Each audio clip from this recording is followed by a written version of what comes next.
तो hello everyone, welcome back to channel. कैसे हो आप सब? आई होप सब बढ़िया होंगे, अपनी पढ़ाई काफ़ी अच्छे से करे होंगे। तो आज हम स्टार्ट करने वाले हैं डिस्ट्रीब्यूटेड सिस्टम्स। और आज मैं लेकर आया हूँ बेसिकली इसकी यूनिट 1, जिसका हम पूरा वन शॉट देखेंगे। मतलब कि हम पूरा सिलेबस तो देखेंगे, उसके साथ हम उसमें जो PYQs आए हुए हैं, पिछले साल पूछे गए हैं, वो भी हम देखेंगे। काफ़ी ज़्यादा डिमांड आ रही थी सब्जेक्ट की, तो मैं फिर लेकर आ गया हूँ। बिल्कुल चिंता मत करो। अब देखो, मैंने आपकी डिमांड पूरी करी है, तो यार आपको सब्सक्राइब करना है चैनल। प्लीज़ यार चैनल को सब्सक्राइब कर लो और वीडियो को लाइक वगैरह कर देना अगर वीडियो आपको पसंद आए लास्ट तक, ठीक है। तो हमारा जो सब्जेक्ट कोड है वो है KCS 077। और इसके अंदर हम कौन कौन से टॉपिक देखने वाले हैं वो मैं आपको बता देता हूँ। तो ये हमारा जो पहला यूनिट है, तो हम पहले तो ये देखेंगे कि डिस्ट्रीब्यूटेड सिस्टम होता क्या है, उसके इंट्रोडक्शन की चैलेंजेस। फिर हम देखेंगे उसके अंदर जो हमारे सिस्टम मॉडल्स होते हैं डिस्ट्रीब्यूटेड कंप्यूटिंग के अंदर। बेसिकली तीन होते हैं, फिजिकल मॉडल, फिर उनके अंदर भी और टाइप्स होते हैं, वो भी हम देख रहे होंगे। ये तीनों हम देखेंगे, ठीक है। ये जो है हमारे, ये दोनों पिछली साल पूछे भी गए हैं, तो बहुत इंपॉर्टेंट है। फिर आता है हमारा थ्योरेटिकल फाउंडेशन, जिसके अंदर हम लिमिटेशंस देखेंगे। ये जो ये जो क्लॉक है हमारी मेंशन नहीं होती, शेयर्ड मेमोरी में एब्सेंट होती है, वो हम चीज़ें देख रहे होंगे। फिर हम देखेंगे दो बहुत इंपॉर्टेंट क्लॉक्स, जो कि मेरे को लगता है इस बार आ सकती है, लैम्पर्ट्स एंड वेक्टर लॉजिकल क्लॉक। फिर हम उसके बाद देखेंगे बहुत मतलब इंपॉर्टेंट टॉपिक। मतलब एक आप समझोगे कि ये बेसिक सा है, लेकिन नहीं है। इसके अंदर बहुत आप एल्गोरिथम्स पढ़ रहे होंगे मैसेज पासिंग सिस्टम के अंदर। मतलब आप कॉजल ऑर्डरिंग एल्गो पढ़ोगे, है ना। फिर आप ग्लोबल स्केल पढ़ोगे विथ एल्गो, उसके अंदर भी एक और एल्गो आएगी। फिर आप टर्मिनेशन डिटेक्शन पढ़ोगे, उसके साथ भी एक और एल्गो आएगी। इसके साथ हमारा जो पूरे टॉपिक्स हैं खत्म हो जाएंगे और आपका सिलेबस भी फिनिश हो जाएगा, ठीक है। एल्गो के मैं आपको बता देता हूँ, एक बार आप देख लो। हम कॉजल ऑर्डर के अंदर हमारी ये जो दो एल्गो हैं वो देख रहे होंगे। और ग्लोबल स्टेट के अंदर हम कैंडी लैम्पर्ट्स एल्गो देखेंगे। और टर्मिनेशन डिटेक्शन के अंदर हम हंग्स टर्मिनेशन डिटेक्शन एल्गो देखेंगे, ठीक है। तो प्लीज यार बस चैनल को सब्सक्राइब कर लेना। हम जल्दी से यूनिट को स्टार्ट करते हैं बिना देरी करे। तो चलो स्टार्ट करते हैं। तो सबसे पहले अगर हम बात करें इंट्रोडक्शन की, तो डिस्ट्रीब्यूटेड सिस्टम होता क्या है। बेसिकली आपको भी पता है कि डिस्ट्रीब्यूटेड का मतलब होता है कि अलग अलग जगह जो चीजें होती हैं उसके बारे में होता है डिस्ट्रीब्यूटेड।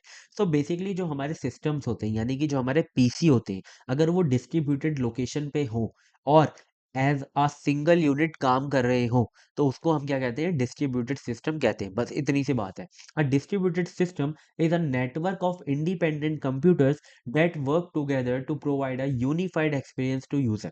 मतलब कि यूजर जो है उसे एक ऐसा एक्सपीरियंस मिले कि वो किसी एक कंप्यूटर को ही चला रहा है। लेकिन जब वो एक कंप्यूटर चला रहा है, तो वो जो कंप्यूटर है वो हमारा कैसे है, वो मल्टीपल कंप्यूटेशन पावर को मिलाकर आ रही है, वो जो कंप्यूटर पावर है, ठीक है। बस इतनी सी बात है। जो आपके सिस्टम्स हैं वो अलग अलग जगह लोकेटेड हैं, लेकिन वो एज अ यूनिफाइड मॉडल जो है काम कर रहे हैं, ठीक है। Even through the system consist of multiple machines, user interact with it as a single system, ठीक है। अगर उसके पास मल्टीपल मशीन्स है, फिर भी यूजर उसके कैसे इंटरेक्ट करेगा, एज अ सिंगल मशीन, ठीक है। इतनी सी बात है बस। इसका जल्दी से ये वाला डायग्राम देख लो। एक कॉमन डायग्राम है, जो कि क्या है, यहाँ पर हमारा एक कंप्यूटर सिस्टम है जिसके अंदर एक CPU एक मेमोरी अलग अलग, ठीक है। एक हमारा यहाँ पर कंप्यूटर सिस्टम है जिसके पास CPU है, मेमोरी अलग, है ना। ऐसे चार हैं, ठीक है। और ऐसे एन नंबर ऑफ कंप्यूटर्स हो सकते हैं, ठीक है। लेकिन उनके बीच में एक कम्युनिकेशन नेटवर्क है, या फिर आप कह सकते हो एक मीडियम है, एक चैनल है, जिसके थ्रू वो आपस में जो रिसोर्स हैं वो शेयर करेंगे, जिसके थ्रू वो आपस में कम्युनिकेट करेंगे, ठीक है, जिससे कि वो लोग आपस में मिलकर कोई एक काम कर पाए, ठीक है। सो यहाँ पर जो हमारा कम्युनिकेशन नेटवर्क है वो क्या करेगा, मैं आपको थोड़ा सा बताता हूँ। कि मतलब जो कंप्यूटर सिस्टम ये वाला है, इसको अगर कोई यूज कर रहा है, तो वो पहले कम्युनिकेशन नेटवर्क से एक्सेस लेगा, देन वो उसे यूज कर पाएगा, ठीक है। अगर ये वाला जो कंप्यूटर नेटवर्क है, अगर इस तरफ कोई रिसोर्स शेयर कर रहा है, तो पहले कम्युनिकेशन नेटवर्क पे भेजेगा, देन वो रिसोर्स यहाँ पर आएगा। तो ये जो कम्युनिकेशन नेटवर्क है, वो मोड है, एक मीडियम है, मतलब है ना, बीच का एक, मतलब जो बीच के लोग होते हैं ना, वो है, ठीक है, समझ रहे हो। सो ये हमारा हो गया कम्युनिकेशन नेटवर्क। अब हम कुछ की एग्जांपल्स देखते हैं डिस्ट्रीब्यूटेड सिस्टम के। सो देखो, द वर्ल्ड वाइड वेब, ठीक है, जो हमारा WWW है, जो हमारा नेटवर्क्स ऑफ नेटवर्क है, मतलब बेसिकली जो हमारा इंटरनेट है, वहां पर क्या है, बहुत सारे सिस्टम्स अलग अलग लोकेशंस पर हैं, लेकिन हमें एज अ यूनिफाइड एक्सपीरियंस मिलता है उसका, ठीक है। So a vast network of interconnected systems that provide access to websites and online services, ठीक है। तो हमें एज अ मतलब ऐसा लगता है कि वो जो सारे सिस्टम्स, हमें पता तो है नहीं जियोग्राफिकल लोकेशन, लेकिन हमें वो सारे रिसोर्सेज प्रोवाइड हो जाते हैं। अब हम देखते हैं डिस्ट्रीब्यूटेड डेटाबेसेस।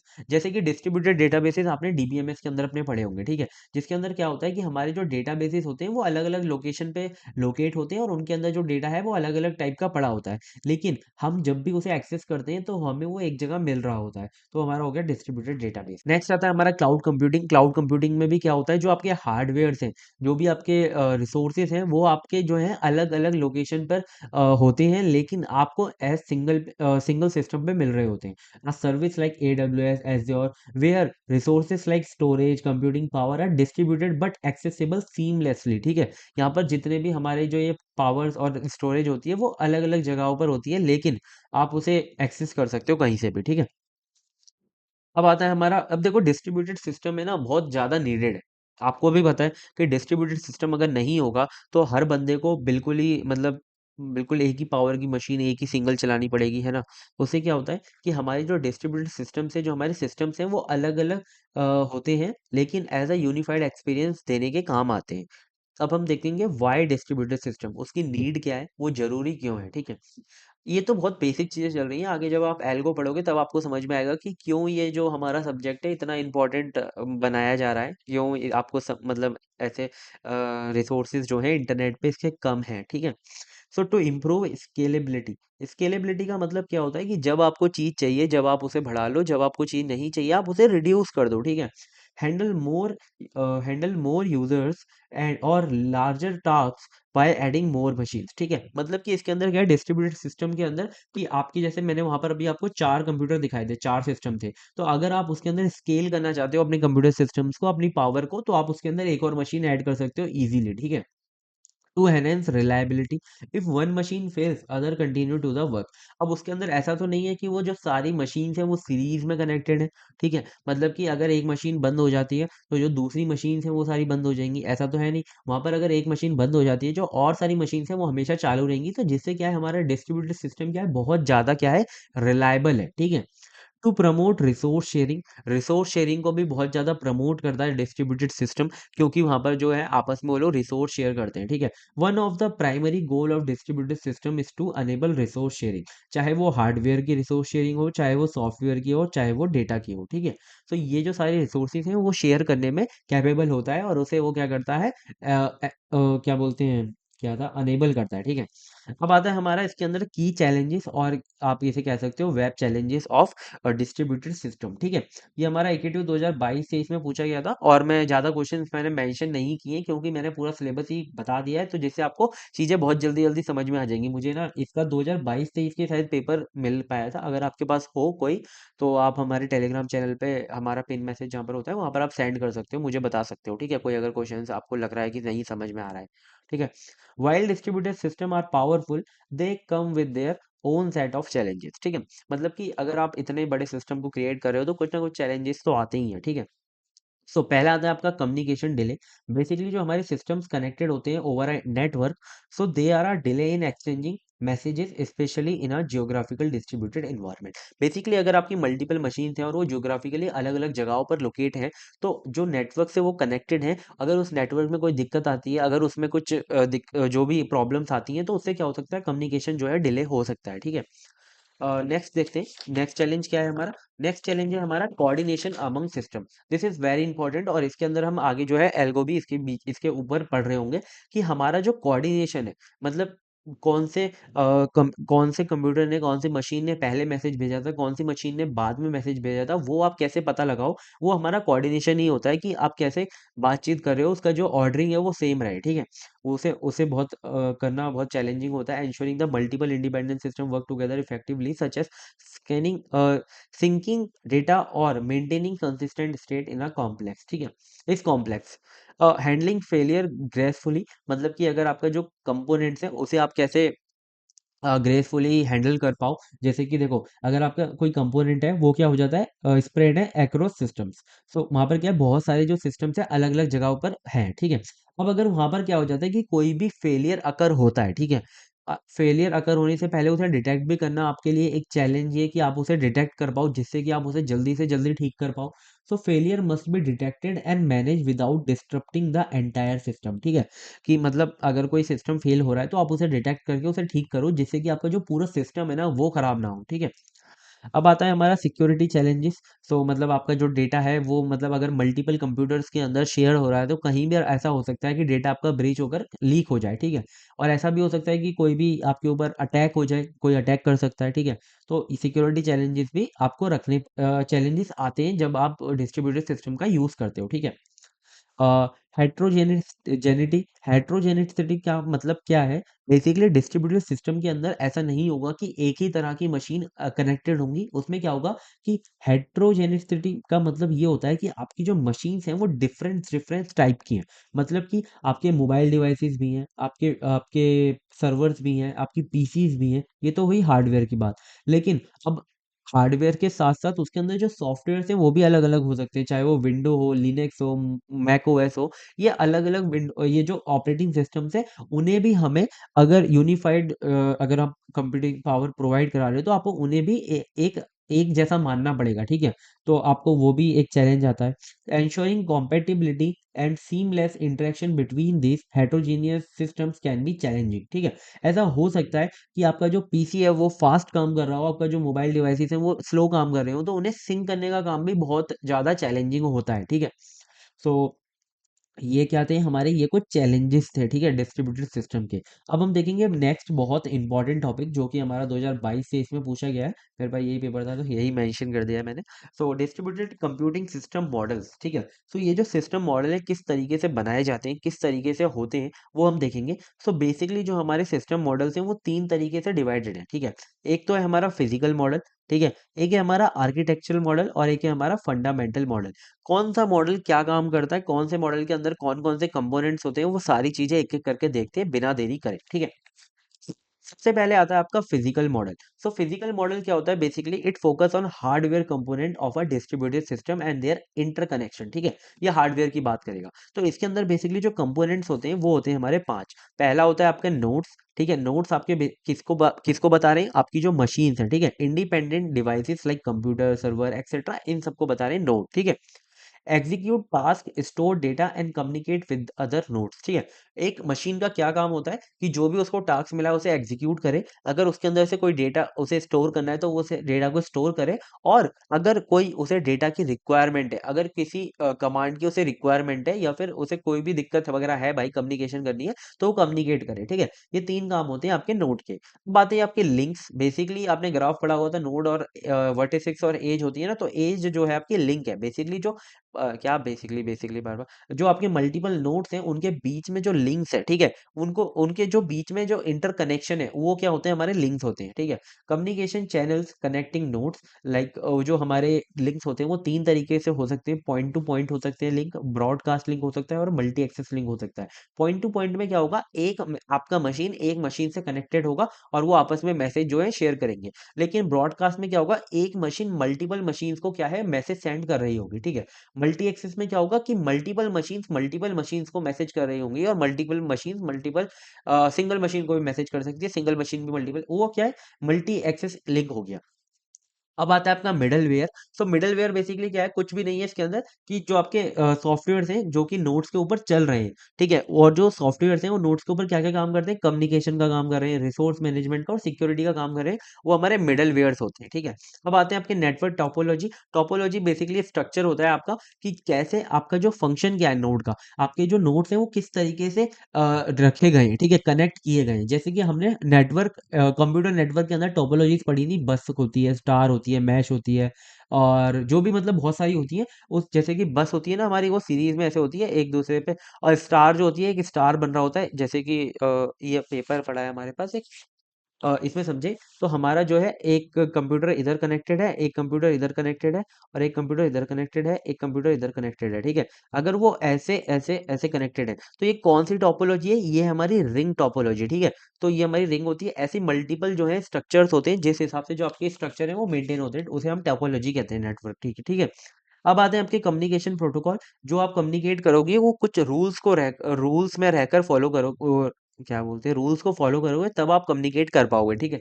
जैसे कि आपका टीसीपी होता है, फिर आपका यूडीपी होता है, फिर आपका एचटीटीपी होता है। ये आपके कुछ हमारे प्रोटोकॉल्स होते हैं, आपने कंप्यूटर नेटवर्क में भी पढ़े होंगे, है ना। मैंने बहुत अच्छे से पढ़ाया था कंप्यूटर नेटवर्क, इसी चैनल पे पढ़ाया हुआ है, देख लेना, है ना। और ये हमारे होते हैं, वैसे आपको ज़्यादा डीप में जाने की जरूरत नहीं है, ये तो हमने डिस्ट्रीब्यूटेड सिस्टम पढ़ रहे हैं। ये होता है हमारा क्या, फिजिकल मॉडल पूरा, ठीक है। अब आता है हमारा next, architectural model. Architectural model और फंडामेंटल मॉडल ही आपसे ज्यादा अगर पूछे जाएंगे। फिजिकल मॉडल जो होता है कि वो बेसिक होता है बहुत, ठीक है। आर्किटेक्चरल मॉडल बेसिकली किस पे ध्यान देता है, it define design and organisation of a distributed system. It ensure efficient communication and scalability, ठीक है। ये दो चीजों पर काम करता है और ये डिजाइन और ऑर्गेनाइजेशन को बताता है। चलो जल्दी से इसे भी देख लेते हैं। सो टाइप्स क्या होते हैं हमारे आर्किटेक्चरल मॉडल्स के। पहला हमारा जो आर्किटेक्चर होता है वो होता है हमारा क्लाइंट सर्वर मॉडल। ये हम बहुत बचपन से पढ़ते हैं, मतलब बचपन से तो नहीं बट हमने पढ़ा हुआ है कि क्लाइंट सर्वर क्या होता है। एक हमारा क्लाइंट होता है जो कि हम है, और एक हमारा सर्वर होता है जहां पर भी डेटा वगैरह जो। और सर्वर क्या होता है, सर्वर में आपको बताता हूँ। सर्वर एक हमारा होता है वेटर, ठीक है।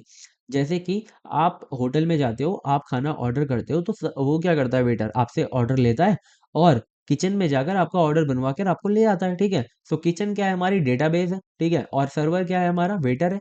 और हम क्या है, क्लाइंट है। क्लाइंट और सर्वर क्या करते हैं, ये वाला मॉडल होता है। तो इसके अंदर क्या करते हो, आप रिक्वेस्ट करते हो अपने फोन से या पीसी से, जो भी आपको चीजें चाहिए वो नेटवर्क के थ्रू सर्वर के पास जाती है। सर्वर क्या करता है, सर्वर उस जो भी आपकी रिक्वेस्ट है उसे प्रोसेस करता है, और जो भी उसके हिसाब से जो डेटा है उसे आपको रिस्पॉन्स करके दे देता है, ठीक है। ये होता है हमारा क्या, क्लाइंट सर्वर मॉडल। और इसमें क्या होता है, क्लाइंट रिक्वेस्ट करता है और सर्वर प्रोवाइड करता है। और इसका एग्जांपल क्या है, वेब सर्विसेज जितनी भी है और क्लाउड कंप्यूटिंग, ये सारी इसकी एग्जांपल है, ठीक है। अब आता है हमारा पीयर टू पीयर मॉडल, जिसके अंदर क्या होता है कि सारे के सारे जो क्लाइंट और सर्वर है वो भाई सब कनेक्टेड होते हैं, ठीक है। मतलब नोड्स होते हैं, उसके अंदर सारी चीजें होती हैं, क्लाइंट भी होता है सर्वर भी होता है, ठीक है।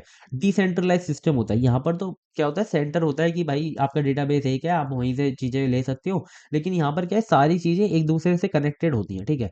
और हर एक नोड एक दूसरे नोड से कम्युनिकेट कर सकता है, ठीक है।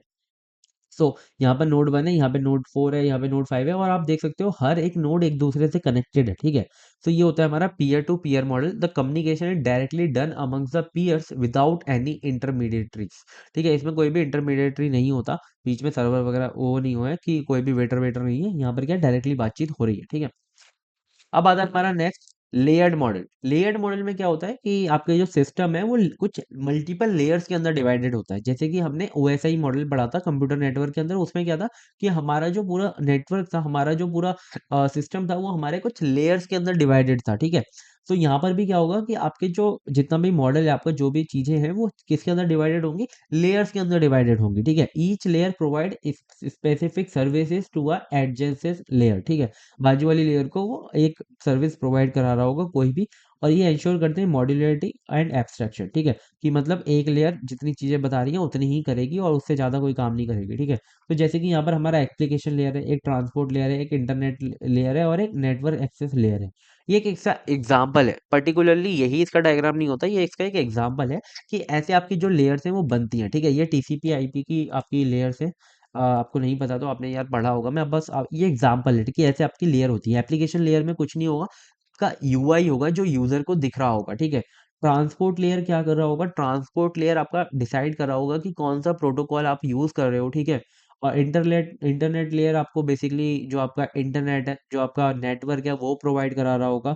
जो आपका बेस्ट रूट है वो आपको निकाल के दे रहा होगा, ठीक है, नेटवर्क लेयर। ये हमारा क्या होता है, ये कुछ लेयर्स होती हैं, इनका कुछ अपना स्पेसिफिक काम होता है जो कि वो करती हैं और आपका आगे का आगे भेज देती हैं, ठीक है। इनको ज़्यादा मेरे हिसाब से आपको डीप में अगर आपको समझ नहीं आ रहा, तो मेरे हिसाब से आपको बस इतना याद करना चाहिए कि यहाँ पर क्या होता है कि मल्टीपल लेयर्स होती हैं और हर एक लेयर का अपना एक स्पेसिफिक काम होता है जिसे वो करती हैं और दूसरे वाली लेयर पे वो काम आगे डाल देते हैं, ठीक है। बस इतना सा काम होता है लेयर्ड मॉडल के अंदर। अब आता है हमारा micro services model. Micro services आपको नाम से पता चल रहा होगा, इसके अंदर क्या है, हर एक लेयर के अंदर कैसे सर्विसेज हो रही है वो बातचीत हो रही होगी इसके अंदर, ठीक है। एप्लीकेशन जो होती है हमारी जो है इंडिपेंडेंट सर्विसेज के अंदर डिवाइड हो जाती है, और each service focus on a single functionality, ठीक है। और बेनिफिट्स क्या होते हैं इसके, स्केलेबल करने में इजी होता है और इजी होता है इसका मेंटेनेंस। जैसे कि हमने यहाँ पर एक एग्जांपल लिया है, जैसे कि एक हमारा यहाँ पर ब्राउजर होता है और ब्राउज़र के पीछे ये सारी चीज़ें चल रही हैं, ठीक है? ब्राउज़र और यहाँ पर एक जैसे कि एक आपकी पूरी एप्लीकेशन है, ठीक है? और एक यहाँ पर हमारा ब्राउज़र है, ठीक है? और इसके बीच में एक होता है हमारा लोड बैलेंसिंग सर्विसेज़। जो भी आपकी सर्विस वहाँ से आ रही है, वो उसे क्या करेगा भाई अच्छे से बैलेंस करके चीज़ें जो हैं काम करवाएगा, ठीक है?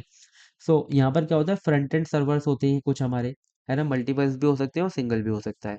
फिर होते हैं हमारे एप्लीकेशन सर्वर, ठीक है? उसके बाद आती है आपकी एप्लीकेशन की डिफरेंट डिफरेंट सर्विसेज। आपकी एप्लीकेशन के अंदर कौन कौन सी सर्विसेज हो सकती है, जैसे कि आपकी अगर कोई सर्विस है कि वो नोटिफिकेशन प्रोवाइड कराती है, ठीक है?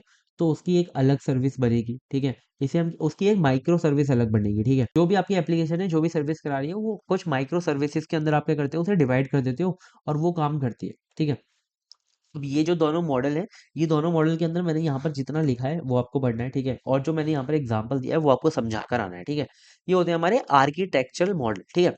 अब आता है हमारा नेक्स्ट फंडामेंटल फंडामेंटल मॉडल, ठीक है? तो फंडामेंटल क्या होते हैं? फंडामेंटल मॉडल बेसिकली फ्रेमवर्क्स होते हैं, ठीक है? It provide a conceptual framework for understanding distributed system.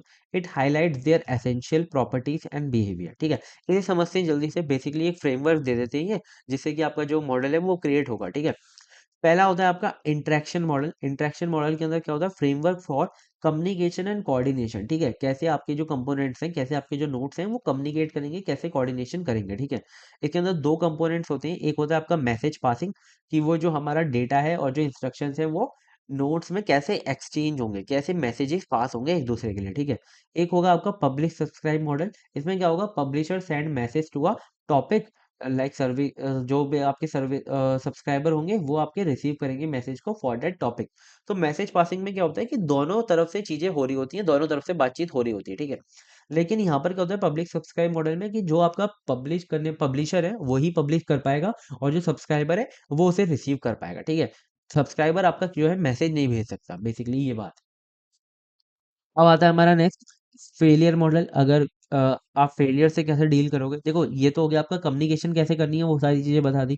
ये हो गया आपका कि आप फेलियर से कैसे डील करोगे, ठीक है? अगर कोई फॉल्ट या फेलियर आ जाता है सिस्टम के अंदर, सो बेसिकली तीन टाइप के फेलियर्स होते हैं। एक होता है क्रैश फेलियर। अगर नोड जो है हमारा अनएक्सपेक्टेडली फंक्शनिंग करना बंद कर दे तो वो होता है हमारा क्रैश फेलियर। ओमिशन फेलियर, इसके अंदर क्या होता है? अगर आपका जो मैसेज है वो लॉस्ट हो जाए या फिर डिलीवर्ड ही ना हो, ठीक है? वो एक ही बात है कि डिलीवर्ड नहीं हुआ या फिर लॉस हो गया, तो वो क्या होता है? ओमिशन फेलियर्स होते हैं। एक होता है हमारा टाइमिंग फेलियर्स, कि अगर आपका जो रिस्पॉन्स है वो बहुत डिले कर रहा है, बहुत टाइम लगा रहा है, ठीक है? वो होता है हमारा टाइमिंग फेलियर्स। तो ये तीन तरीके के फेलियर्स होते हैं, जो किस कैटेगरी में आता है उस हिसाब से उसका जो जो भी उसके चीजें ठीक की जाती हैं वो उस हिसाब से की जाती है, ठीक है? फिर आता है आपका security model. Protect the system from attack and unauthorise access, ठीक है? तीन चीजें होती हैं इसके अंदर। ऑथेंटिकेशन, कि हमेशा आपके यूजर के पास पासवर्ड हो, और मल्टी फैक्टर ऑथेंटिकेशन भी लगाया रहे, ठीक है? इनक्रिप्शन, आपका जो डेटा है वो ट्रांसमिशन के टाइम पर हमेशा इनक्रिप्टेड रहे और उसे सिक्योर रखा जाए। डेटा इंटीग्रिटी, मतलब कि आपका जो डेटा है वो हमेशा एक जैसा रहे, कोई भी उसके अंदर डिफरेंस ना आए, अल्टर ना हो वो, ठीक है? सो ये हमारे क्या होते हैं? ये हमारे होते हैं सिक्योरिटी मॉडल। बेसिकली हमने तीन मॉडल इसके अंदर देखे फंडामेंटल के अंदर। एक कम्युनिकेशन वाला देखा था, एक फेलियर देखा था, और एक क्या था? सिक्योरिटी। ये तीन चीजें इसके अंदर इंपॉर्टेंट होती है। सो आई होप आपको जो तीनों मॉडल थे हमारे फिजिकल, आर्किटेक्चरल और फंडामेंटल, बहुत अच्छे से समझ में आ गए होंगे, ठीक है? अब आता है हमारा next topic, theoretical foundation of distributed system. यहाँ तक जो था हमारा बेसिक था, यहाँ तक जो हमारा इंट्रोडक्शन था वो हमने खत्म कर लिया। अब आते हैं हमारे theoretical foundation for distributed system. Distributed system के अंदर कौन कौन सी कमी होती है, कौन कौन सी हमें चीजें ठीक करनी होती है, ठीक है? So in distributed system there are some challenges and tools we use to deal with them, ठीक है? सो इसके अंदर हम कुछ लिमिटेशंस की बात करेंगे डिस्ट्रीब्यूटेड सिस्टम के। सो बेसिकली डिस्ट्रीब्यूटेड सिस्टम के अंदर दो मेन इशू होते हैं। पहला होता है हमारा ग्लोबल क्लॉक का मिशिंग होना, ठीक है? आपकी जो उसके अंदर क्या होता है डिस्ट्रीब्यूटेड सिस्टम के अंदर कोई भी ग्लोबल क्लॉक नहीं होती, मतलब कि आपको ये नहीं पता लग सकता कि कौन सा जो सिस्टम, कौन सा जो नोड है कब स्टार्ट हुआ था, कब खत्म हुआ था। आप हमें मतलब एज अ सिंगल टाइमिंग, ठीक है? मतलब हर एक नोड की अपनी अलग अलग टाइमिंग हो सकती है, लेकिन उसके पास कोई भी एक ग्लोबल क्लॉक नहीं होगी, कोई भी यूनिवर्सल क्लॉक नहीं होती, ठीक है? और दूसरी क्या है कि कोई भी इसके अंदर शेयर्ड मेमोरी नहीं होती, ठीक है? बहुत बड़ी बड़ी टॉपिक्स हैं ये, कि चलो एक एक करके देखते हैं। पहला आता है आपका no global clock. So there is no single clock that all system in the network follow. कोई भी ऐसा क्लॉक नहीं है उनके पास कि सारे सिस्टम उसे नेटवर्क के अंदर फॉलो कर पाए, ठीक है? This makes it hard to figure out the exact order of events happening on different systems, ठीक है ना? आप उससे यही नहीं पता लगा पाओगे कि कौन सा इवेंट कब अगर होना है, कौन से जो आपके इवेंट्स है ना उनके मतलब बेसिकली ऑर्डरिंग नहीं कर पाते, ठीक है? तो इसके लिए हम कुछ चीज़ें यूज़ करते हैं, जैसे कुछ एल्गोरिथम्स यूज़ करते हैं जिससे हम इससे फिगर आउट करते हैं, ठीक है? अब आता है हमारा next, no shared memory. Systems in distributed setup can not directly share data like a single computer. उसी के लिए तो हमने मैसेज पासिंग की बात करी थी। यहाँ पर क्या होता है कि कोई भी आपके पास शेयर्ड मेमोरी नहीं होती जिससे कि आप जो भी बातचीत है वो कर पाओ, ठीक है? तो आप मैसेज पासिंग के थ्रू आपका जो डेटा है वो मतलब जो बातचीत है वो करते हो, आप इसके अंदर डायरेक्टली डेटा जो है शेयर नहीं कर सकते, ठीक है? Instead, they exchange information by sending messages, which can lead to a delays and confusion. और मैसेज पासिंग के थ्रू क्या होता है कि अगर वो मैसेज पासिंग कर रहे हैं तो उससे क्या होता है कि आपके जो डेटा है उसके डिले आता है ना, रिक्वेस्ट और रिस्पॉन्स के अंदर। और क्या होता है, कन्फ्यूजन्स भी क्रिएट होती है कि ऑर्डर क्या था आपके मैसेजेस का, ठीक है? अगर डेटा एक बार कोई शेयर कर रहा है तो डायरेक्टली डेटा शेयर हो जाता है, लेकिन मैसेज में क्या होता है कि मैसेज में आपका ऑर्डरिंग बहुत इंपॉर्टेंट होती है कि कौन सा मैसेज कब आया था, कौन सा मैसेज कब गया था, ठीक है? तो यहाँ पर हमने पहले एक प्रॉब्लम तो देख ली कि बेसिकली एक प्रॉब्लम है हमारी ग्लोबल क्लॉक की और एक नो शेयर्ड मेमोरी की, ठीक है? अब उसे सॉल्व करने आए हैं लॉजिकल क्लॉक्स, ठीक है? So logical clocks are tools that help us to understand the order of events in a distributed system even without a global clock, ठीक है? So ये क्या करेगी, आपको हेल्प करेगी ऑर्डर्स को पता लगाने में कि कौन सा मैसेज कब आया था, है ना? कौन सा इवेंट कब अकर हुआ था, वो चीजें पता लगाने में बहुत ज्यादा हेल्प करेगी लॉजिकल क्लॉक। सो बेसिकली दो लॉजिकल क्लॉक होती हैं, एक होती है लैम्पर्ट्स लॉजिकल क्लॉक और एक होती है वेक्टर क्लॉक, ठीक है? उन दोनों को पढ़ते हैं जल्दी से। सो लैम्पर्ट्स लॉजिकल क्लॉक क्या है? Every event in a system get a time stamp, मतलब कि एक नंबर मिलता है या फिर एक काउंटर मिलता है to show when it happen, ठीक है? जब भी आपका कोई भी इवेंट स्टार्ट होगा तो उसे एक टाइम स्टैम्प दिया जाएगा, उसे एक काउंटर दिया जाएगा जिससे कि हमेशा उसे पता उससे हमें पता लग सके कि वो कब स्टार्ट हुआ था, ठीक है? इसका कुछ एक एल्गो होता है, जल्दी से देखते हैं कि जो भी आपका नोड स्टार्ट हो रहा है, initialisation each node with a clock set to a zero. जैसे ही वो स्टार्ट होता है उसे एक टाइमिंग दी जाती है जीरो, ठीक है? अब अगर उसके अंदर कोई भी इंटरनल इवेंट अकर होता है, यानी कि कोई भी वो प्रोसेस करता है डेटा को, तो उसके अंदर क्या कर दिया जाता है, एक का इंक्रीमेंट कर दिया जाता है, L equal to L plus one, ठीक है? वो जितना है उसमें एक का इंक्रीमेंट कर दिया जाता है। और अगर वो मैसेज सेंड करता है तो before sending a message the sending node increment it's clock. जब वो मैसेज सेंड करेगा तो उससे पहले वो क्या करेगा, अपनी क्लॉक को एक इंक्रीमेंट करेगा। और जो भी वो मैसेज सेंड कर रहा है उसके साथ अपनी जो एल की वैल्यू है, ठीक है, जो भी उसके टाइम स्टैम्प की वैल्यू है, वो मैसेज के साथ ही रख कर वो भेज देगा जिसे भी वो मैसेज भेज रहा है, ठीक है? अब अगर किसी को मैसेज रिसीव होता है, जिसे भी मैसेज रिसीव होता है, तो वो क्या करेगा, when a node receive a message with time stamp T, ठीक है, उसे टाइम स्टैम्प भी मिला है, इट अपडेट्स इट्स क्लॉक। और वो अपने क्लॉक को किस तरीके से अपडेट करेगा, जो भी उसका जो टाइम स्टैम्प है, जो वहां पर जिसने रिसीव किया उसका जो टाइम स्टैम्प है और जो उसे टाइम स्टैम्प मैसेज के अंदर मिला है, उन दोनों में से कंपेयर करेगा कि मैक्सिमम कौन है, उसे मैक्सिमम वाले को रखेगा एक इंक्रीमेंट करके, ठीक है? ऐसे वो अपडेट कर देगा, बहुत इजी से स्टेप है, ठीक है? लेकिन इसके अंदर एक लिमिटेशन है कि it can not identify events happening at same time on different system, ठीक है?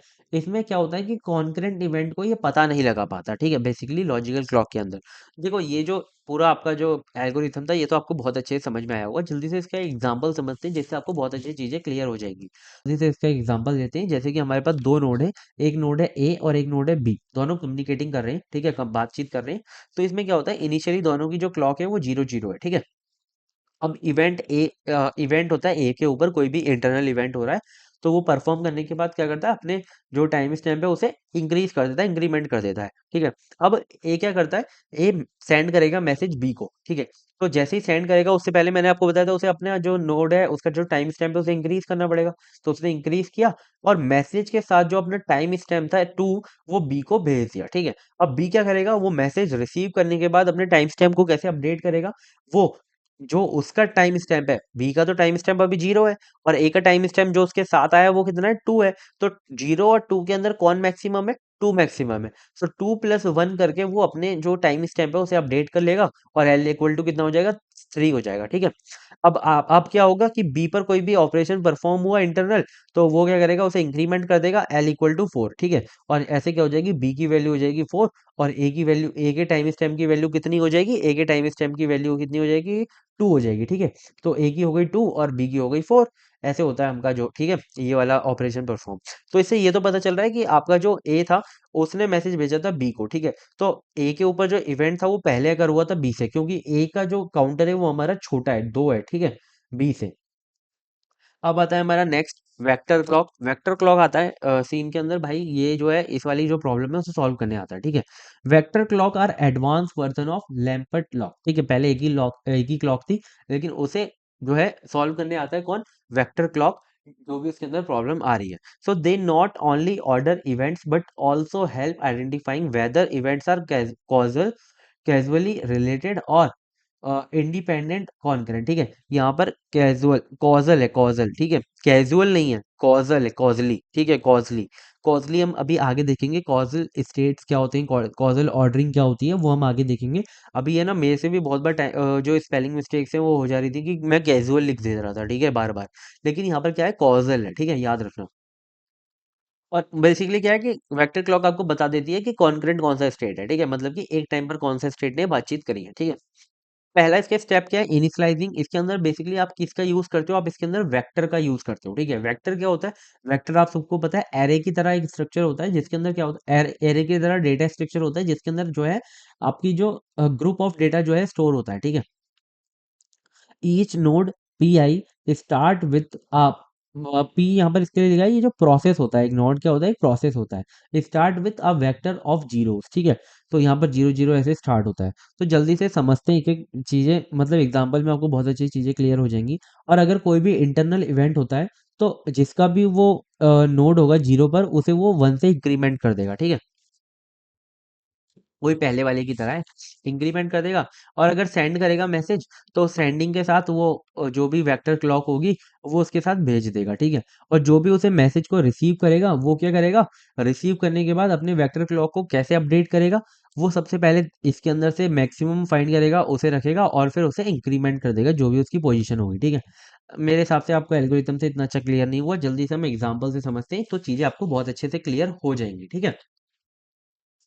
सो यहाँ पर हमारे पास एक एग्जांपल है जिसके अंदर हमारे पास 3 नोड है, ठीक है। एक है ए, एक है बी और एक है सी। ए के अंदर हमने वेक्टर क्लॉक बनाई, कितना साइज है, 1 2 3, 3 नोड्स है, तो इसका साइज कितना होगा, 3 होगा, ठीक है। तो यहाँ पर हमने 3 साइज का ये जो वेक्टर है वो रखा है, और तीनों के अंदर 0 0 0 0 0 0 0 0 ठीक है, ये तीनों बना ली, ठीक है। अब आता है हमारा स्टेप्स, हम जो जो करेंगे चीजें, ठीक है। सबसे पहले जो भी इवेंट था, इंटरनल इवेंट, वो अकर हुआ ए के ऊपर, ठीक है। तो ए ने क्या किया, ए ने इंक्रीमेंट किया अपनी पोजीशन को, ठीक है। ए इसके अंदर ये वाली पोजीशन है, बी आपकी दूसरी वाली पोजीशन है, और सी आपकी तीसरी वाली पोजीशन है। तो ए ने क्या किया, ए ने इंक्रीमेंट किया अपनी पोजीशन पे, ठीक है। तो इंक्रीमेंट हो गया। अब क्या हुआ, दूसरा इवेंट कौन सा कर हुआ कि ए ने मैसेज सेंड किया बी को, ठीक है। ए ने मैसेज सेंड किया बी को। तो ए क्या करेगा, अपने मैसेज के साथ ये वाली जो वैल्यू है ना, वेक्टर क्लॉक जो है, उसे इंक्लूड करके इसके अंदर रखेगा और मैसेज के साथ भेज देगा। बी को क्या होगा, मैसेज के साथ ये जो क्लॉक है, ये जो वेक्टर है वो मिलेगा, और वो क्या करेगा, अपने जो वैल्यू है उसे कैसे अपडेट करेगा। तो देखो, इसके अंदर से वो मैक्सिमम फाइंड करेगा।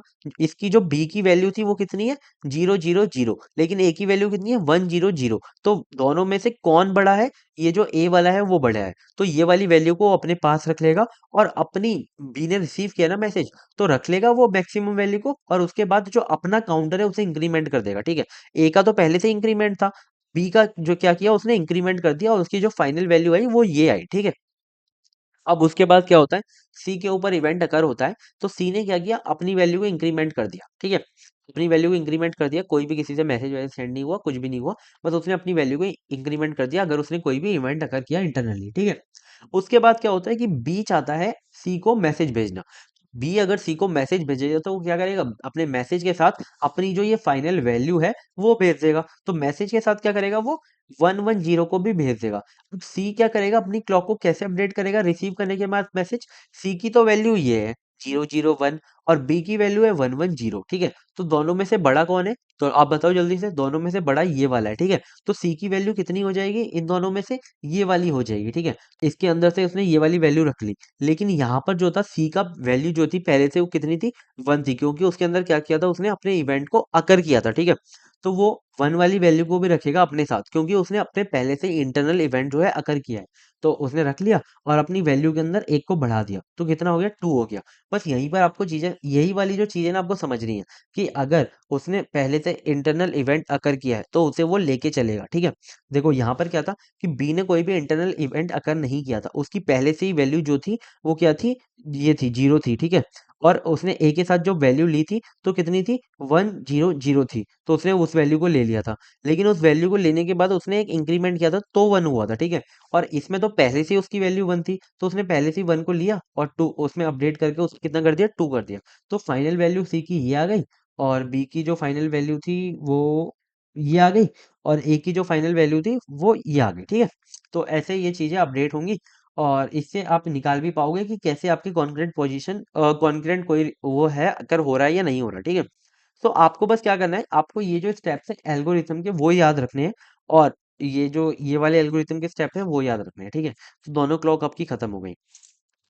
अब हम देखेंगे मैसेज पासिंग सिस्टम। तो मैसेज पासिंग सिस्टम भी बहुत इंपॉर्टेंट टॉपिक्स है। इसके अंदर हम बेसिकली जो एल्गोरिथम्स देखेंगे, हम 4 एल्गोरिथम देखेंगे, बहुत अच्छे से पढ़ना उसे। मैसेज पासिंग के अंदर आप जब कॉजल ऑर्डर पढ़ोगे उसके अंदर 2 पढ़ोगे, फिर आप उसके अंदर टर्मिनेशन डिटेक्शन देखोगे, उसके अंदर एक देखोगे, ग्लोबल स्टेट देखोगे, उसके अंदर एक एल्गोरिथम देखोगे। तो उन्हें जल्दी जल्दी देखते हैं, ठीक है। सो मैसेज पासिंग सिस्टम होता क्या है? इन डिस्ट्रीब्यूटेड सिस्टम नोट्स या फिर प्रोसेसेस बोल लो, कम्युनिकेट करते हैं यूजिंग मैसेजेस, ठीक है। Since there is no shared memory, क्योंकि उसके अंदर कोई भी शेयर्ड मेमोरी नहीं होती। Various techniques are use to ensure consistency, correctness and coordination during this message exchange. So causal ordering of message होता क्या है? अब देखो, इनकी कंसिस्टेंसी, करेक्टनेस और कोऑर्डिनेशन बना रहे उसके लिए बहुत सारी टेक्निक्स यूज होती है, ठीक है। एक हमारा वर्ड होता है कॉजल, ठीक है। Causal ordering of messages. So causal ordering messages of कुछ नहीं है, ठीक है। बस क्या है कि कौन सा मैसेज पहले गया था और कौन सा मैसेज बाद में गया था, उसकी जो ऑर्डरिंग है वो हमेशा सेम रहे, ठीक है। मतलब कि ऐसा ना हो जो मैसेज बाद में गया हो वो पहले रिसीव हो जाए, और जो मैसेज पहले गया हो वो बाद में रिसीव हो, ऐसा नहीं होना चाहिए, ठीक है। यही होता है बस। It is a communication protocol. ये बेसिकली क्या है, एक हमारा रूल है that ensures messages are delivered in the same causal order in which they are were sent, ठीक है। जिस ऑर्डर में वो भेजे गए थे उसी ऑर्डर में वो रिसीव भी हो, ठीक है। सी मैसेज, जैसे कि हमारे पास एक ये ब्रैकेट है, ठीक है, सी नहीं है, सॉरी। ये हमारे पास क्या है? Message to send in response to message one. किसी बंदे ने मैसेज वन भेजा था और उसके रिस्पॉन्स ने किसी बंदे ने मैसेज टू भेजा, ठीक है। तो क्या होना चाहिए कि जो हमारा मैसेज वन है वो हमेशा पहले डिलीवर्ड होना चाहिए मैसेज टू के। ऐसा ना हो कि मैसेज वन आपका बाद में डिलीवर्ड हो मैसेज टू के, तो ये क्या है, चीजें खराब कर देगी और ये कॉजल ऑर्डरिंग नहीं रहेगी। तो हमेशा यही वाला जो ऑर्डरिंग है वो फॉलो होनी चाहिए, जो मैसेज पहले गया है वही पहले मैसेज जो है रिसीव हो, ठीक है। इसके अंदर 2 एल्गोरिथम या फिर आप प्रोटोकॉल्स कह सकते हो, ये हम फॉलो करते हैं कॉजल ऑर्डरिंग है ना, वो बना के रखने के लिए मैसेज के अंदर। एक होता है हमारा बिरमन सेचिफर स्टेप्शन एल्गोरिथम, और एक होता है सेचिफर एग्री एग्ली होता है, हाँ एग्ली सेंडो एल्गोरिथम, ठीक है। तो देखो मैं जल्दी समझाता हूँ। यहाँ पर हमारे पास 3 प्रोसेसेस हैं, P1 P2 एंड P3, ठीक है। यहाँ पर क्या है, प्रोसेस 1 में से मैसेज ए जो है वो पास हुआ था, ठीक है। मैसेज ए पास पहले हुआ था और वो यहाँ पर पहुंच गया, ठीक है। मैसेज M1 आ गया। अब इसी के इसके बाद, ठीक है, ये क्या है, ये टाइमिंग है, ठीक है। इसके बाद हमारा जो बी है वाला है, वो प्रोसेस पी में से, प्रोसेस 2 में से क्या करता है, वो मैसेज सेंड करता है और वो मैसेज जो है पहले पहुंच जाता है M2। तो यहाँ पर क्या हो गया, यहाँ पर ये जो प्रॉब्लम आ गई हमारी, ठीक है, ये जो है इनकंसिस्टेंट हो गया, यहाँ पर जो है दिक्कत आ गई। तो हमें इसी को सॉल्व करना है, ठीक है। हम इसे सॉल्व कैसे करेंगे? We have solve this using buffer until M1 not receive. जब तक हमारा M1 जो है वो रिसीव नहीं होगा, जब तक हमारा उससे पहले कोई भी अगर मैसेज भेजा गया है तो वो रिसीव नहीं होगा, उससे पहले वो उसे किसके अंदर, लोकली बफर के अंदर स्टोर किया जाएगा, ठीक है। उसे स्टोर करके जब भेजा जाएगा जब M1 जो है पहुंच जाएगा, और ऐसे जैसे M1 पहुंच जाएगा उसके बाद उसे सेव करने के बाद उसे भेज दिया जाएगा, ठीक है। तो ऐसे M1 पहले जाएगा और M2 बाद में जाएगा। यही वाली प्रॉब्लम को हम सोल्व करेंगे, ठीक है। सो पहला हमारा जो एल्गो है वो क्या है, बिरमन सचिफर स्टैम्पशन प्रोटोकॉल, ठीक है। सो इसके अंदर बेसिकली तीन प्रिंसिपल्स होते हैं जिन्हें हम यूज करते हैं और चीजों को सॉल्व करते हैं, ठीक है। All the message are time stamp by sending process. जो भी प्रोसेस मैसेजेस को भेज रहा है वो हमेशा उसके साथ टाइम स्टैम्प भेजे, टाइम स्टैम्प से ही मैसेज भेजे, ठीक है। दूसरा क्या होता है, a message can not be delivered until. आपका जो मैसेज है कब तक डिलीवर्ड नहीं होगा, मतलब डिलीवर्ड नहीं कहलाएगा जब तक आपका all the message before this one have delivered locally, ठीक है। सबसे पहले आप क्या करोगे, उसे लोकली भेजोगे। लोकली कोई मतलब कि लोकल मेमोरी में या फिर आप कह सकते हो लोकल बफर के अंदर भेजोगे, फिर उसके बाद चीजें जो है आगे जाएंगी, उससे पहले आगे नहीं जाएंगी, ठीक है। All the other messages that have been sent out from the original process have been accounted as delivered at the receiving process।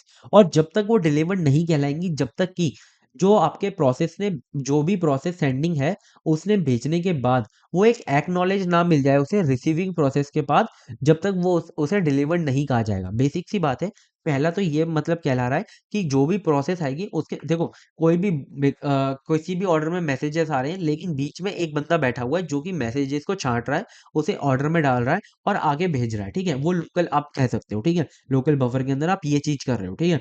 ये होनी चाहिए सबसे पहले। और दूसरी क्या है कि दूसरी, जब तक मैसेज डिलीवर्ड नहीं कहलाएगा, जब तक कि हमारा जो सेंडिंग प्रोसेस है उसे एक्नॉलेज ना मिल जाए कि उसका मैसेज पहुंच चुका है, ठीक है। ये हमारे दो ये प्रोसेस हो गए। अब आता है हमारा next, when a message delivered the clock is updated. और जैसे ही आपका मैसेज डिलीवर्ड हो जाएगा, एक्नॉलेज मिल जाएगा, तो आपका जो मैसेज है और जो क्लॉक है आप उसे क्या कर दोगे, अपडेट कर दोगे, ठीक है। बस समझ में आ गया होगा तीनों पॉइंट्स। ये होता है हमारा क्या, ये जो लिखा हुआ है, ठीक है। अब आता है हमारा सची पर एग्री सेंटोर, ठीक है। ये होता है प्रोटोकॉल। इस प्रोटोकॉल दूसरा प्रोटोकॉल है, ये भी बहुत अच्छा सा प्रोटोकॉल है, जल्दी से समझते हैं इसके अंदर क्या होगा। इसके अंदर आप ट्रेडिशनल वेक्टर क्लॉक पर रिले नहीं करोगे, आप इसके अंदर क्या करोगे, आप इसके अंदर टाइम स्टैम्प्स का ही यूज करोगे, ठीक है। सो इसके अंदर जल्दी से समझते हैं, सिंपल सा मैकेनिज्म है। सो पहला क्या है, सेंडिंग अ मैसेज। सेंडिंग, जब आप मैसेज भेजोगे तो कौन कौन से जो पॉइंट्स हैं आप उन्हें ध्यान रखोगे, ठीक है। Every message is stamped with the current logical clock value of a sender, ठीक है। हमेशा आप जो भी मैसेज भेज रहे हो वो हमेशा टाइम स्टैम्प के साथ जाएंगे, जो भी आपकी करंट लॉजिकल क्लॉक है उसकी वैल्यू के समय पे, ठीक है। The sender also attach a list of time stamp of all message is previously send. जो आप मैसेज भेज रहे हो उससे पहले आपने कितने मैसेज भेजे थे, आप उसकी पूरी एक लिस्ट बनाओगे और अपने मैसेज के साथ भेजोगे, ठीक है। और वो लिस्ट को भेजने के बाद आप अपने पास वो जो मैसेज है और वो लिस्ट है उसे अपने पास भी स्टोर रखोगे, ठीक है। समझ गए होंगे आप कि एक प्रोसेस है वो क्या करेगा, सेंडिंग करते टाइम दो चीजों का टाइम टाइम जो दो स्टेप है वो फॉलो करेगा। एक, अपने जो मैसेज के साथ हमेशा स्टैम्प रखेगा कि आपकी जो करंट लॉजिकल क्लॉक है उसके वैल्यू के साथ आप भेजोगे, ठीक है। और दूसरा क्या है कि उससे पहले आपने जितने भी मैसेज सेंड करे हैं उसकी भी एक लिस्ट बना के भेजोगे, ठीक है। अब रिसीविंग मैसेज की बात करते हैं, जो भी आपका जो प्रोसेस है वो मैसेज को रिसीव कैसे करेगा। So if any prior message are missing, message can not deliver. अगर जो आपने लिस्ट भेजी है उसके अंदर आप चेक करोगे कि कोई ऐसा मैसेज तो नहीं है जो सेंडर ने भेजा हो और हम तक पहुंचा ना हो, ठीक है। अगर ऐसी कुछ बात है तो वो जो मैसेज उसने भेजा है वो आगे जब तक डिलीवर नहीं होगा, जो भी मिसिंग आपका मैसेज है वो डिलीवर ना हो जाए, ठीक है। अब otherwise a message can be delivered performing following step. और अगर कोई भी मिसिंग मैसेज नहीं है तो कैसे स्टेप फॉलो करके आगे भेजोगे, आप क्या करोगे, वो जो आपके पास लिस्ट आई है ना टाइम स्टैम्प की, और जो आपके पास टाइम स्टैम्प की लिस्ट है, आप उसके अंदर जो मैसेज आपने आया है उसे आप क्या कर दोगे, मर्ज कर दोगे और लिस्ट को अपडेट कर दोगे, ठीक है। और फिर आप क्या करोगे, अपनी लोकल बफर को चेक करोगे, क्या उसके अंदर कोई ऐसा मैसेज तो नहीं है जो मैसेज आया है उस टाइम स्टैम्प से छोटा हो। अगर उस टाइम स्टैम्प से कोई मैसेज छोटा है तो उसे पहले डिलीवर करो और फिर इस मैसेज को बाद में डिलीवर करो, ठीक है। और आप new if the new list has a time stamp greater than one we already had stored, update over our इस टाइम स्टैम्प। इसे आप पढ़ लेना, मैंने आपको ये चीज बता दी, ठीक है। अब उसके बाद क्या करो, अपनी जो लॉजिकल क्लॉक है उसे अपडेट करो और उसके बाद अपनी लोकल बफर को चेक करते रहो जब तक कि वो क्या हो जाए, खाली ना हो जाए, मतलब कि उसके सारे मैसेज डिलीवर ना हो जाए, ठीक है। ये आपकी छोटी सी एल्गोरिथम है और बहुत अच्छी एल्गोरिथम है, सच में आप एकदम अच्छे से समझोगे ना तो आपको समझ में आ जाएगी जो मैंने आपको चीजें बताई। अगर नहीं समझ में आई जल्दी से पीछे जाओ, एक और बार समझ लो, ठीक है। अब आती है हमारी नेक्स्ट चीज, global state in distributed system. Global state कुछ नहीं है, जैसे आप स्क्रीनशॉट लेते हो ना, वही होता है हमारा ग्लोबल स्टेट। जैसे कि आप अपने घर की एक फोटो ले लो ना, तो वो होता है हमारा ग्लोबल स्टेट। एक पिक्चर, एक स्नैपशॉट, उसे हम कहते हैं ग्लोबल स्टेट। स्टेट का मतलब क्या होता है, एक हमारा ऐसी चीज जो कि रुकी हुई है, ठीक है भाई, है ना। और ग्लोबली मतलब कि उसके अंदर सारी चीजें आ रही हैं, ठीक है। ग्लोबल अभी हम समझेंगे क्या होता है, ठीक है। सो डिस्ट्रीब्यूटेड सिस्टम के अंदर ग्लोबल स्टेट होता क्या है? A global state is like a snapshot of a system that moment, at a, moment it मूवमेंट। इट इंक्लूड्स, इसके अंदर दो चीजें होती हैं, एक होता है लोकल स्टेट और एक होता है कम्युनिकेशन चैनल, ठीक है। लोकल स्टेट क्या होता है, एक समझ सकते हैं आप, मतलब अपनी लोकल जो मेमोरी हो गई, वो लोकल जो बफर हो गई वो हो गया, और बीच में जो मैसेज सेंड हो रहे हैं वो क्या हो गया, कम्युनिकेशन चैनल हो गया, ठीक है। सो जल्दी समझते हैं क्या होता है। सो अगर आप ग्लोबल स्टेट की इतनी जरूरत क्यों है, ठीक है, ग्लोबल स्टेट की यहाँ पर समझ लेते हैं जरूरत क्यों है। आपको चेक पॉइंट फाइंड करने में इजी होती है, कि अगर आपका कोई मैसेज कहीं कोई भी आपका जो सिस्टम है कहीं पर इनकंसिस्टेंट हो गया है, तो आप चेक पॉइंट पर वापस जाकर वहां से चीजें ठीक कर सकते हो, ठीक है। अब डेड डॉट डिटेक्शन में बहुत ज्यादा यूज होता है डिस्ट्रीब्यूटेड सिस्टम के अंदर। गार्बेज कलेक्शन के अंदर कोई भी आपको ऐसा लगता है चीजें बेकार है तो आप उसे हटा सकते हो, ठीक है। डीबगिंग के अंदर कोई भी आप चेक कर सकते हो चीजें कहीं गलत तो नहीं हुई है। अब ग्लोबल स्टेट होता क्या है, ठीक है। अब ये बात समझो कि हमारा यहाँ पर प्रोसेस वन है और यहाँ पर हमारा प्रोसेस टू है। यहाँ पर हमारा प्रोसेस वन है, यहाँ पर हमारा प्रोसेस टू है। अगर प्रोसेस वन ने 500 रुपये 500 रुपये हैं लोकली, और प्रोसेस टू के पास लोकली है 300 रुपये, ठीक है। सो यहाँ पर हमारी जो कम्युनिकेशन चैनल है वहां पर भी एम्प्टी है और यहाँ पर भी एम्प्टी है। इसका मतलब क्या है, इन्होंने कोई भी जो पैसे हैं वो सेंड नहीं किए। इनका जो टोटल आ रहा है कितना आ रहा है, 800 आ रहा है, ठीक है। तो इनके इन्होंने पैसे कोई भी भेजे वगैरह नहीं है, क्योंकि यहाँ पर कम्युनिकेशन जो चैनल है वो क्या है, एम्प्टी है, ठीक है। तो इसका मतलब क्या है, ये ट्रांजिट लेस है, इसके बीच में कोई भी डेटा शेयर नहीं हो रहा, और ये कंसिस्टेंट भी है क्योंकि इसके अंदर ऐसा नहीं है कि कोई भी मिसिंग है डेटा, ठीक है। अब आता है हमारा स्टेट टू। अब ये जो पूरा है इसके अंदर ये तो आ गया लोकल स्टेट, ठीक है। और ये जो बीच में दोनों है ये क्या है, कम्युनिकेशन चैनल। तो ये क्या है, ये एक आपका ग्लोबल स्टेट, ठीक है। अब आता है आपका नेक्स्ट स्टेप। आपके 800 रुपए थे ना, ठीक है। अब आप चेक करोगे, यहाँ पर 500 रुपए और यहाँ पर 200 रुपए, भाई ये क्या हो गया, यहाँ पर तो 700 ही बन रहे हैं। तो आपका जो डेटा है वो इनकंसिस्टेंट हो गया, आपका जो डेटा है चले गया। अगर आप लोकल स्टेट की बात करो, अगर आप सिर्फ लोकल स्टेट देखोगे, है ना, मतलब कि आप कुछ भी और नहीं देखोगे, अब लोकल स्टेट देखोगे तो आपका जो डेटा है इनकंसिस्टेंट हो गया। लेकिन आप अगर ग्लोबल स्टेट की बात करो, तो ग्लोबल स्टेट के अंदर आपका ये जो कम्युनिकेशन चैनल है वो भी आएगा। तो यहाँ पर कितना आ रहा है, ट्रांसफर 100 रुपीज। तो आपका जो 200, ये जो P2 है वो ट्रांसफर कर रहा है P1 के अंदर कितने, 100 रुपए, ठीक है। तो ये जो 100 है यहाँ पर मिल गए आपको, तो इससे क्या हो गया, आपका जो डेटा क्या है, कंसिस्टेंट हो गया। आपका जो पूरा प्रोसेस है ये कंसिस्टेंट हो गया, जिससे कि आपका डेटा जो है लॉस नहीं हुआ। लेकिन कब हुआ, जब आप ग्लोबल स्टेट देख रहे हो। लेकिन अगर आप सिर्फ लोकल स्टेट देखोगे तो आपका डेटा इनकंसिस्टेंट आ रहा है ना। तो इसके लिए जो ग्लोबल स्टेट है वो बहुत ज्यादा जरूरी होता है, ठीक है। सो आई होप आपको ये पूरा समझ में आ गया होगा। सो जो ग्लोबल स्टेट है उसे रिकॉर्ड करने के लिए एक हमारे पास एल्गोरिदम होता है, जिसका नाम क्या है, Chandy Lamport's global state recording algo, ठीक है। ये जो एल्गोरिथम होता है बहुत इंपॉर्टेंट एल्गोरिथम है, और इससे हमारा जो ग्लोबल स्टेट है वो रिकॉर्ड किया जाता है, ठीक है। कैसे किया जाता है जल्दी से देखते हैं। This algorithm helps capture a consistent global state of a distributed system. It ensures that the recorded state includes all messages sent and received in a proper sequence without affecting normal process execution. ठीक है, मतलब कि ऐसा ना हो कि भाई आप स्क्रीनशॉट ग्लोब जो स्नैपशॉट लेने के चक्कर में आपका जो प्रोसेस है उसके अंदर आप इंटरफेयर करने लग जाओ और वो प्रोसेस को आप परेशान करो, ठीक है। मतलब कि वो परेशान नहीं होना चाहिए, इस तरीके से आपके जो ग्लोबल स्टेट है वो कैप्चर किया जाना चाहिए, ठीक है। अब इसके पीछे, इस एल्गो के पीछे की आइडिया क्या है, की आइडिया का मतलब ये है कि ये इसके अंदर मेन पॉइंट क्या है, ठीक है। If we know that all message sent by one process have been received by another, we can accurately capture the global state of a system। हमें पता है कि कोई भी मैसेज अगर निकला है तो कहीं ना कहीं तो वो पहुंचेगा, ठीक है।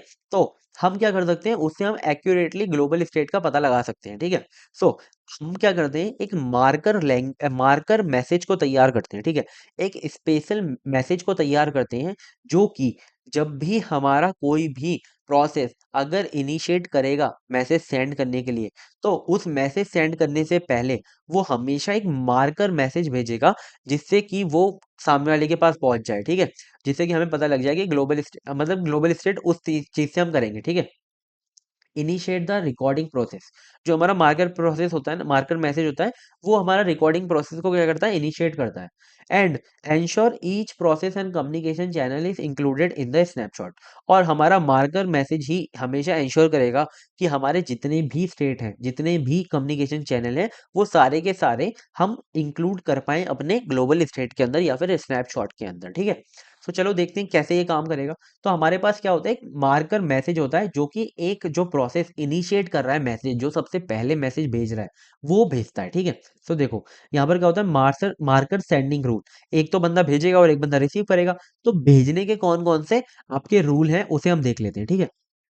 सो यहाँ पर हम क्या मान रहे हैं कि प्रोसेस पी भेजेगा, ठीक है। सो स्टेप वन क्या है, कि जितनी भी आपकी लोकल स्टेट है उसको तो भाई स्टोर कर दो, ठीक है। उसको स्टोर कर दिया। अब जो प्रोसेस पी है क्या करेगा, फॉर ईच आउटगोइंग चैनल, अब जिस पे भी आप भेज रहे हो, ठीक है, ऐसा तो नहीं है कि प्रोसेस पी हमारा एक ही जगह डेटा भेजेगा, वो और लोगों से कनेक्टेड है तो वहां पर भी डेटा भेज सकता है, ठीक है। तो जहां पर भी आपका जो डेटा है वो जा रहा है, ठीक है, जहां पर भी आप आउटगोइंग कर रहे हो, send a marker message before sending any other message, ठीक है। कोई भी मैसेज भेजने से पहले एक क्या भेजो, एक मार्कर मैसेज भेजो, ठीक है। कि ये मार्कर मैसेज जाएगा, ठीक है। अब मार्कर मैसेज इस तरीके से भेजा जाता है, सबसे पहले क्या करो, अपना जो लोकल स्टेट है उसे स्टोर कर लो, ठीक है। स्टोर कर लिया, अब उस मार्कर स्टेट को क्या करो, जहां पर भी आप मैसेज भेजने वाले हो उससे पहले मार्कर मैसेज को भेज दो, ठीक है। आपने उस मार्कर मैसेज को भेज दिया। अब आपका काम भेजने का तो हो गया, ठीक है। अब बात आती है कि उस कौन सा प्रोसेस उसे रिसीव करेगा, तो किस तरीके से उसे रिसीव करेगा, ठीक है। सो रिसीव करने के टाइम पर दो जो केस हैं वो बनते हैं, ठीक है। एक तो केस ये बनता है कि आपका जो प्रोसेस है वो मार्क कर, वो पहले से ही स्टोर है, ठीक है। अगर वो पहले से ही आपका रिकॉर्डेड है, ठीक है, तो क्या करोगे। और पहले से वो रिकॉर्डेड नहीं है तो क्या करोगे, ऐसा भी तो हो सकता है कि जो आपने मतलब मार्कर जहां पर भेजा है वो पहले से ही स्टोर हो, है ना, वो प्रोसेस। सो केस वन क्या है, if process Q has not recorded it's state yet, ठीक है, उसने अभी तक अपनी स्टेट को रिकॉर्ड नहीं किया है। देखो जो भेज रहा था उसने तो अपने रिकॉर्ड को रिकॉर्ड कर दिया, अब वो भेज दिया उसने, अब जिसके पास पहुंचा है, ऐसा भी तो हो सकता है उसके पास दूसरी बार पहुंचा है। तो अब पहले हम केस ले रहे हैं कि उसके पास अभी तक कोई भी भाई स्टोर नहीं किया है उसने अपने लोकली, ठीक है। अब स्टोर नहीं किया तो वो क्या करेगा, वो क्या करेगा, जितने भी उसके पास चैनल्स आ रहे हैं, record the incoming channels state as empty, ठीक है, जितने भी उसके पास चैनल आ रहे हैं उसे क्या करे, एम्प्टी कि वो एम्प्टी है, ठीक है।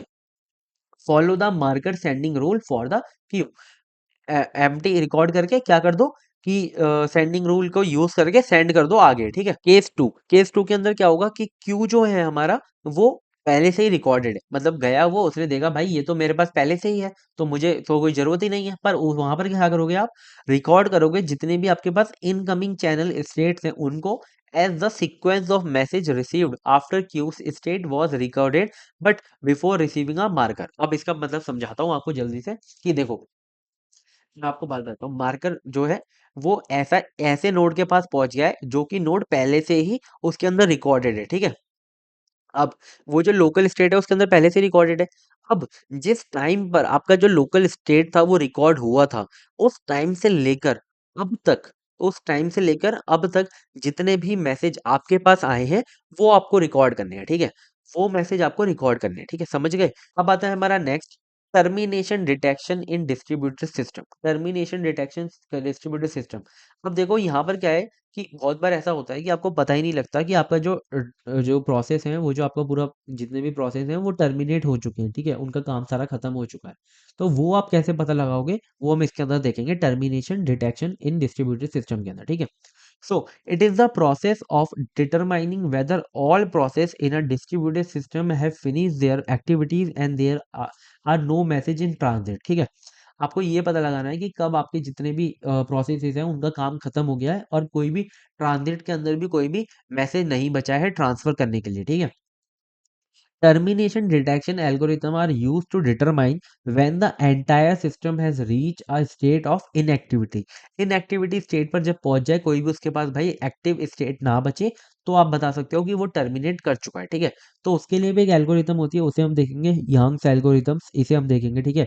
तो देखो आपके यहाँ पर क्या होते हैं, मल्टीपल प्रोसेस होते हैं।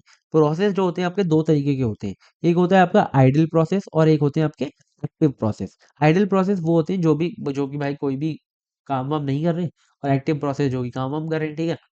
सो एक्टिव प्रोसेस के अंदर से आप एक प्रोसेस बनाते हो कंट्रोलिंग एजेंट का, ठीक है। कंट्रोलिंग एजेंट जो कि एक्टिव प्रोसेस होते हैं, कंट्रोलिंग एजेंट होते हैं, वो कंट्रोल करते हैं जिससे कि आपका टर्मिनेशन डिटेक्शन हो पाता है, ठीक है। ये थोड़ी सी यार सब्जेक्ट ऐसा ही है भाई, मैं क्या करूँ, ठीक है। आपको एक बार एल्गोरिथम रीड करना, आपको चीजें समझ में आ जाएंगी सारी, ठीक है। सो देखो इसके अंदर क्या होता है, this algo use weights to track the state of a computation and determine termination, ठीक है। इसके अंदर क्या होता है, आप वेट्स का यूज करते हो, ठीक है। अब जो आपके नोटेशंस होते हैं वेट्स के, वो दो होते हैं, एक होता है आपका बी डी डब्ल्यू और एक होता है C D W. B D W होता है आपका कंप्यूटेशन मैसेज और सी डी डब्ल्यू होता है आपका कंट्रोल मैसेज। कंप्यूटेशन मैसेज आपका जो होता है वो मतलब कंप्यूट होता है, और एक कंट्रोलिंग मैसेज होता है। कंप्यूटेशन मैसेज तो वो होता है जो कि एक कंट्रोल एजेंट भेजता है सामने वाले को, और कंट्रोल एजेंट को अगर कोई भेज रहा है मैसेज तो वो होता है हमारा कंट्रोल मैसेज। अभी समझ में नहीं आ रहा, मैं आपको बताता हूँ जल्दी से, ठीक है। सो इसका स्टेप क्या होता है, आप क्या करते हो इसके अंदर कंट्रोलिंग एजेंट पहले बनाते हो, ठीक है। मतलब कि देखो यहाँ पर आपका एक प्रोसेस था एक्टिव और एक था आइडल। एक्टिव के अंदर से आप किसी भी एक को क्या करते हो, कंट्रोलिंग एजेंट बनाते हो, ठीक है। आपने क्या कर दिया, एक सीए करके एक आपने बना दिया, किसको, प्रोसेस को कंट्रोलिंग एजेंट बना दिया, ठीक है। और उसका जो इनिशियल वेट है उसे रखते हो 1, ठीक है। आपने इसका जो वेट था वो 1 रख दिया, ठीक है। जल्दी से मैं एग्जांपल समझाऊंगा यहाँ पर। तो यहाँ पर हो गया। अब इसके अंदर रूल नंबर 1 लगता है कि आप क्या करते हो, कंप्यूटेशन मैसेज को भेजते हो, ठीक है। कंप्यूटेशन मैसेज कौन भेजता है, कंट्रोलिंग एजेंट भेजता है। कंट्रोलिंग एजेंट क्या करता है, एक पी के पास क्या भेजता है, कंप्यूटेशन मैसेज भेजता है, ठीक है। पी आपका जो ये वाला है ये क्या है, आइडल है, ठीक है। आइडल है तो इसका मतलब क्या है, इसका जो वेट होगा वो कितना होगा, 0 होगा, ठीक है। हमेशा जो भी आपका आइडल प्रोसेस होता है उसका वेट होता है 0, ठीक है। इनिशियलाइज किया जाता है 0, ठीक है। अब आपका जो कंप्यूटेशन मैसेज होता है वो बी से होता है, ठीक है। अब जो भी आपके कंट्रोलिंग एजेंट का वेट है वो कितना है, हमने कितना किया है, 1। तो 1 है ना, उसको आप क्या करते हो, दो स्प्लिट करते हो, दो पार्ट्स के अंदर, ठीक है। Split W into two parts, W1 and W2, ठीक है। W1 and W2। W1 तो आप असाइन करते हो सेंडर को, ठीक है। और W2 आप भेजते हो कंप्यूटेशन मैसेज के अंदर, ठीक है। तो आप क्या करते हो, W2 को कंप्यूटेशन मैसेज के अंदर भेज देते हो, ठीक है। आपने भेज दिया। अब क्या होगा, पी जो है आपका, वो आइडल वाला क्या करेगा, उसे रिसीव करेगा और अपने पास रख लेगा, ठीक है। अपने जो भी मैसेज है उसके पास, उस वेट है उसके साथ क्या कर देगा, ऐड कर देगा। तो इसका वेट तो 0 है, उस 0 के साथ ऐड करेगा तो कितना हो जाएगा, W2 ही हो जाएगा। तो यहाँ पर ये वाला रूल आपको समझ में आ गया, ठीक है। अब आता है आपका रूल 2। रूल 2 होता है रिसीविंग का कंप्यूटेशन मैसेज। जब भी कोई प्रोसेस कंप्यूटेशन मैसेज को क्या करेगा, रिसीव करेगा, अगर वो आइडियल है, ठीक है, अगर वो आइडियल है तो क्या होगा, वो एक्टिव बन जाएगा, ठीक है। पहले तो वो आइडियल था, उसका जो 0 था वेट, लेकिन अब उसका जो वेट है W2 हो गया। इसका मतलब क्या हो गया, कि वो क्या हो गया, एक्टिव हो गया, ठीक है। अब वो एक्टिव हो गया, W इक्वल टू W2 हो गया, यहाँ पर W इक्वल टू W1 हो गया। क्या करेगा, असाइन कर देगा अपना जो भी डी डब्ल्यू है, मतलब कि जो भी वेट है उसे, जो भी वेट आया प्रोसेस उसके साथ असाइन कर देगा, ठीक है। तो यहाँ पर हो गया रूल 2। अब आता है हमारा क्या, रूल 3। रूल 3 क्या करता है, प्रोसेस बिकम आइडल, ठीक है। अब आइडल कब बनेगा, वो वाला process, when active process become idle, ठीक है। अब कब बनेगा, जब ये वाला जो आइडल है वो कंट्रोलिंग एजेंट को वापस मैसेज सेंड करेगा। तो देखो when active process become idle, it send its weight W back to the controlling agent as a control message, ठीक है। एज अ कंट्रोल मैसेज भेजेगा। तो कंट्रोल मैसेज के अंदर वो भेजेगा सी डब्ल्यू के अंदर अपना जो भी वेट था वो भेज देगा, ठीक है, वापस। सो इसने भेज दिया W2। और यहाँ पर क्या हो गया, W2 यहाँ पर वापस आ गया, ठीक है। सो यहाँ पर इसने W2 भेज दिया, तो इसका जो W था वो कितना हो गया, वेट जो था वो जीरो हो गया। अब ये जीरो हो गया, ये क्या बन गया, ये आइडल बन गया, ठीक है। अब इसके पास कोई भी काम धंधा नहीं है, ठीक है, ये आइडल बन गया। अब रूल 4 क्या था, receiving a control message. Control message को आप कैसे रिसीव करोगे, कुछ नहीं करोगे, जो भी वेट आया है उसे अपने वेट के साथ क्या कर दोगे, ऐड कर दोगे, ठीक है। तो उसका पहले वेट कितना था, W1 था, W2 को ऐड कर दिया तो दोनों मिलकर कितना बन गया, 1 बन गया, क्योंकि पहले क्या था, W हमने इनिशियलाइज किया था 1 से, और उन दोनों को स्प्लिट किया था W1 और W2 के अंदर। तो W2 पहले से, W1 पहले से था, W2 अब आ गया, तो W1 प्लस W2 कितना हो गया, 1 हो गया, ठीक है। तो इनिशियल स्टेट और जो ये फाइनल स्टेट थी वो 1 मिल गई। तो इसका मतलब क्या है, अगर आपका जो W है वो 1 बन जाता है, इसका मतलब क्या है कि ये जो आपका कंप्यूटेशन है वो टर्मिनेट हो चुका है, ठीक है। अब कोई भी ऐसा प्रोसेस नहीं है जो कि काम कर रहा है, ठीक है। जब भी आपका टर्मिनेट होगा, तो जो भी आपका कंट्रोलिंग एजेंट है उसका वेट जो है वापस से 1 बन जाएगा, ठीक है। ये आपका क्या है, एल्गोरिथम है। थोड़ा सा यार लॉजिकली समझ में नहीं आता, ठीक है। इनिशियली नहीं समझ में आते, बहुत सारे ऐसे एल्गोरिथम है, लेकिन जब आप इसे 2-3 बार पढ़ोगे, ठीक है, जब आपको चीजें बहुत अच्छे से क्लियर होंगी, ठीक है। ये जो ग्लोबल स्टेट वाला है, ये भी आपको, ये तो बहुत अच्छे से यार क्लियर हो जाना चाहिए मेरे हिसाब से, ठीक है। और ये भी मतलब क्लियर हो जाएंगी सारी चीजें जब आप 1-2 बार पढ़ोगे, ठीक है। मेरे को भी मतलब 2-3 बार में क्लियर नहीं हुई थी, लेकिन बहुत अच्छे जब मैंने पढ़ा, मतलब बहुत टाइम लगा के, जब मुझे भी क्लियर हुई चीजें, ठीक है, तो आपको भी हो जाएंगी। सो यहाँ पर हमारी जो यूनिट 1 है वो पूरी कंप्लीट हो गई है ना। और उसके साथ जितने भी पीवाई की सॉल्यूशंस वगैरह थे वो भी मैंने आपको प्रोवाइड करा दिए। सो प्लीज़ यार चैनल को सब्सक्राइब कर लेना, मल्टी आइटम्स को भी और मल्टी आइटम प्लस को भी, दोनों ही आपके चैनल है ना। और नोट्स के लिए आप डिस्क्रिप्शन चेकआउट कर सकते हो और नोट्स को परचेज कर सकते हो। ठीक है, मिलते हैं नेक्स्ट वीडियो में, तब तक के लिए goodbye and take care, all the best for your exams.